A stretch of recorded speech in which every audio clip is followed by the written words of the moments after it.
people have been staring at charts for centuries. There are things about charts that contain information that's not reflected in the financial statements.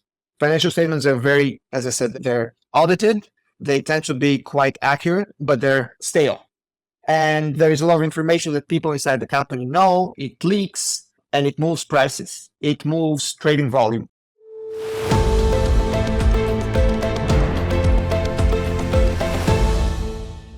Happy Thursday, everyone. Welcome to Alpha Uncovered. This is, of course, it's Alvin here from OP Investment Management, your host for Alpha Uncovered here in rainy Hong Kong today. We're thrilled to introduce Mr. Ivan Chelebiev. Is that how I pronounce the name? Chelebiev? Yeah. Excellent. Ivan Chelebiev, the visionary founder and head of investments at Chicago Global. Ivan is, of course, one of the founders and a maverick in the investment world, blending classic finance with cutting-edge technology. A University of Chicago alumnus along with the rest of his team. He himself is also an MBA and MPP. He's a former member of Morgan Stanley's hedge fund research group, correct me if I'm wrong, and at Chicago Global, he leads a team of engineers who are adaptive and data-driven, building portfolios, harnessing supermassive data sets to outperform the market. Welcome, Ivan. It's good to see you. Thank you. Thanks for having me. Great to be here. So how are things? Where are you based now? Are you actually based in Chicago as well? No, we're based in Singapore. We've been based in Singapore since the very beginning, and hence the global in Chicago Global. We have a team that, for the most part, has gone through the University of Chicago training ground. And so we have this common foundation in terms of looking at the world. And Chicago is very radical about its approach, very data-driven approach that comes from physics originally. The atom was first split on the University of Chicago campus in 1942 by Enrico Fermi. And at that time, finance was under the accounting department of the business school. Gradually, some of the data-driven ideas from physics permeated the economics department, then eventually the business school.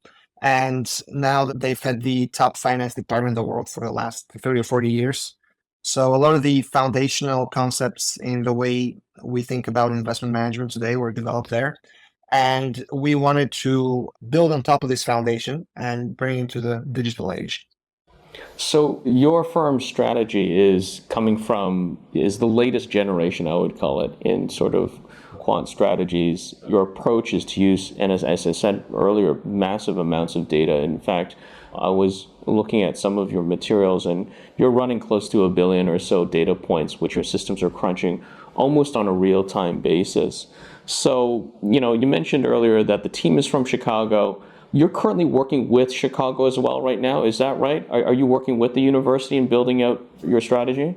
Informally. So we have a lot of links to the university through our background. A lot of our investors in the firm are University of Chicago faculty and alumni. And there is vast web of connections between our team and current Chicago academics, scientists, as well as former ones who've gone to different schools.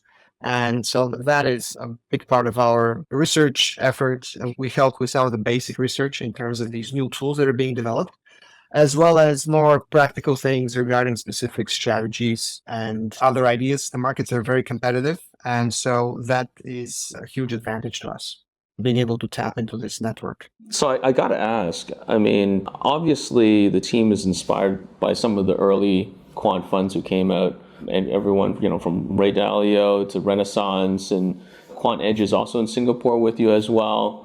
So let's jump into the meat of it, right? Why now? And why at this point, given the barrier of entry is so high in the market for building a firm like yours? Yeah, so the team came together about 10 years ago, 2015, at the University of Chicago, and we've been working on this stuff since then, developing the initial models, the architecture, and then running it live over the last 6 years. So at that point, we had a big gap between what was possible in the lab and what was actually available in the field.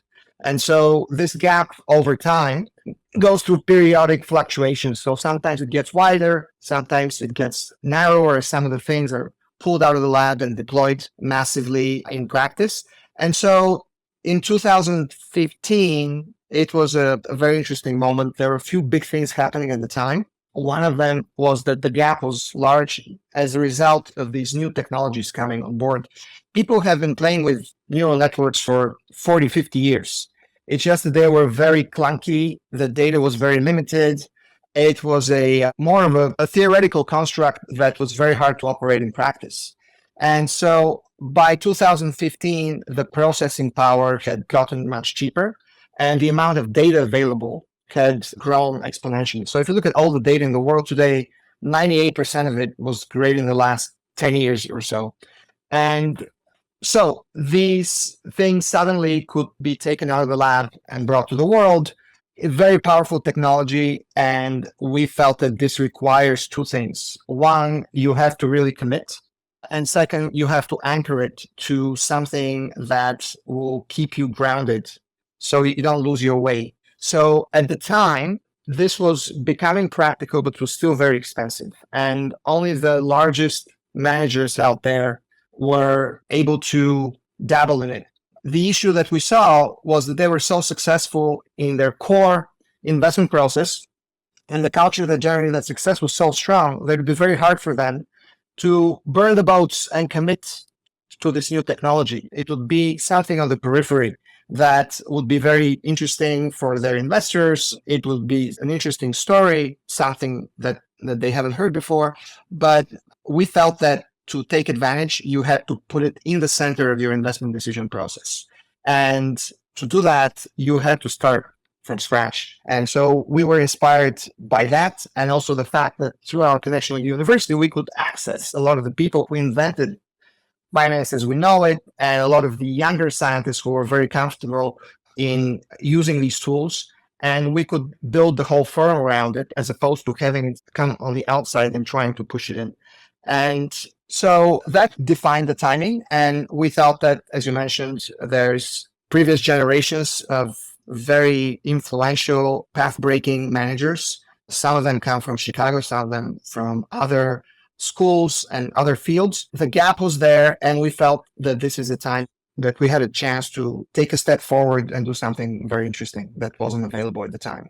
And today, thanks to ChatGPT, people realize that these technologies are very powerful. They have profound impact.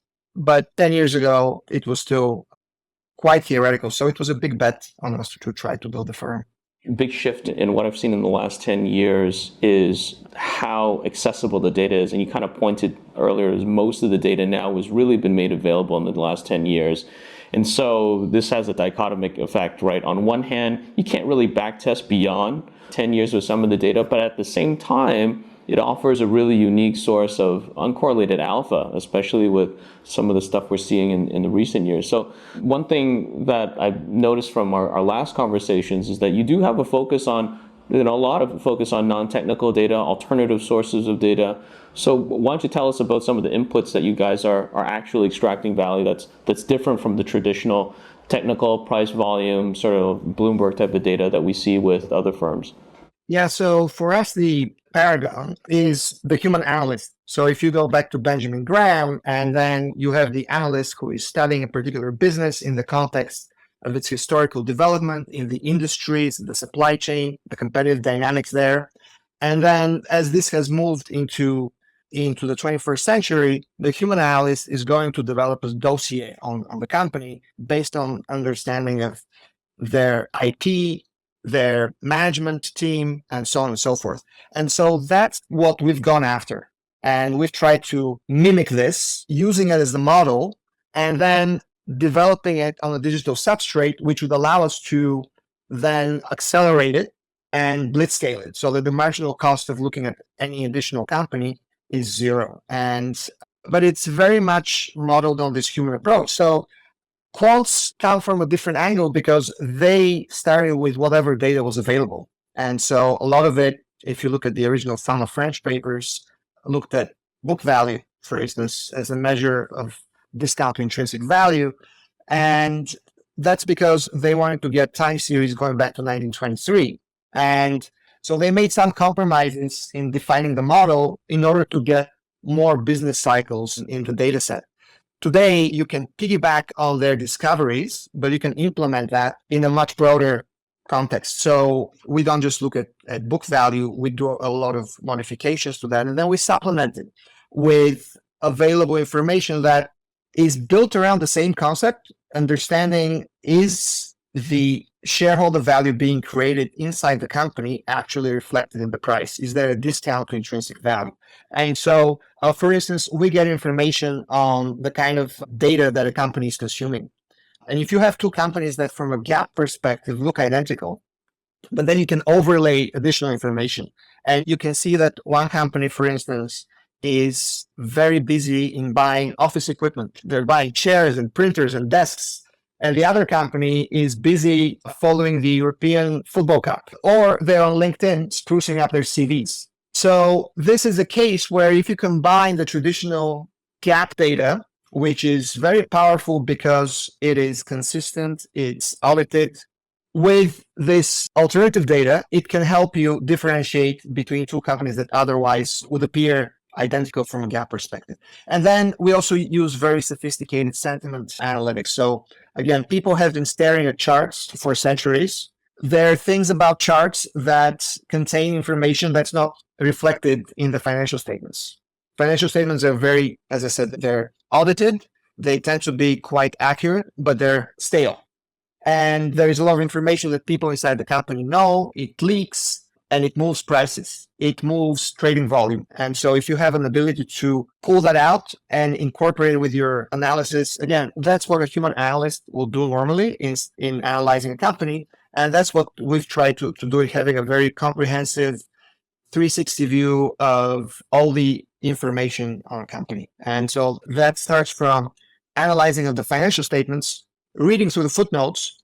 So that's something that is the first thing they teach you in accounting school, that all the bodies are buried in the footnotes.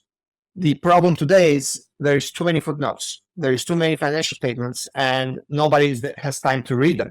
It's much easier to get the tweet, but the tweet is not going to have interesting stuff. So this is where machines have an advantage over people in looking for certain red flags. They will be very diligent, they don't get bored, they don't complain, and they're going to go through all the footnotes and be able to pull out certain signals that can help us understand whether the discount to intrinsic value is as it appears or not. One theme or thread that I'm seeing as we're talking here is this democratization of the technology itself, with generative AI now being so accessible.